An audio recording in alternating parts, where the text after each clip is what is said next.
मैं हूँ आपकी संगीत दुनिया में से 84 से मिलिए। और आप लोग नया चैनल है, फुल सपोर्ट करिएगा, पूरा आशीर्वाद प्यार दुलार दीजिएगा।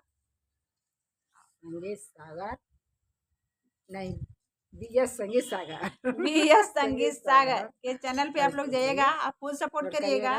बहुत ही प्यारा गीत जा रही है, होली गीत जा रहा है, हम लोगों के साथ जा रहा है और दीदी को फुल सपोर्ट करिएगा। गीत जा रही है भोले जी की होली गीत है, तो आप लोग सुनिएगा। केहू देखला हो यार, केहू देखला हो यार, हमरे भोले बउरहवा के। केहू देखला हो यार, केहू देखला हो यार, हमरे भोला बउरहवा के। केहू देखला हो यार, केहू देखला हो यार, हमरे भोला बउरहवा के। सबका बलम खाए पूरी मिठाई, सबका बलम खाए पूरी मिठाई। अरे हमरा बलम वाले भांगा धतूर, केहू देखला हो यार, केहू देखला हो यार, हमरा भोला बउरहवा के। केहू देखला हो यार, केहू देखला हो यार, हमरा भोला बउरहवा के। सबका बलम चढ़े हाथी से घोड़ा, सबका बलम चढ़े हाथी से घोड़ा। अरे हमरा बलमुआ के बसहा बैल, केहू देखला हो यार, केहू देखला हो यार, हमरे भोला बउरहवा के।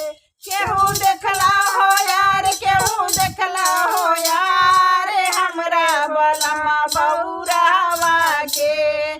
सबका बलम पहिरे पीला पीताम्बर, सबका बलम पहिरे पीला पीताम्बर, हमरा बलमुआ के मृगा के छाल। केहू देखला हो यार, केहू देखला हो यार, हमरा बलमा बउरहवा के। केहू देखला हो यार, केहू देखला हो यार, हमरा बलमा बउरहवा के। सबका बलमुआ के केहू ना जाने, सबका बलमुआ के केहू ना जाने। अरे हमरा बलमुआ के जाने संसार, केहू देखला हो यार, केहू देखला हो यार, हमरा बलमा बउरहवा के।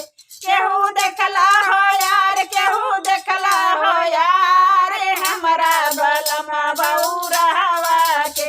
केहू देखला हो यार, केहू देखला हो यार, हमरा बलमा बउरहवा के। आप लोग को यह गीत कैसी लगी? फिर मिलते हैं अगले नए धमाकेदार वीडियो के साथ, तब तक के लिए बाय बाय।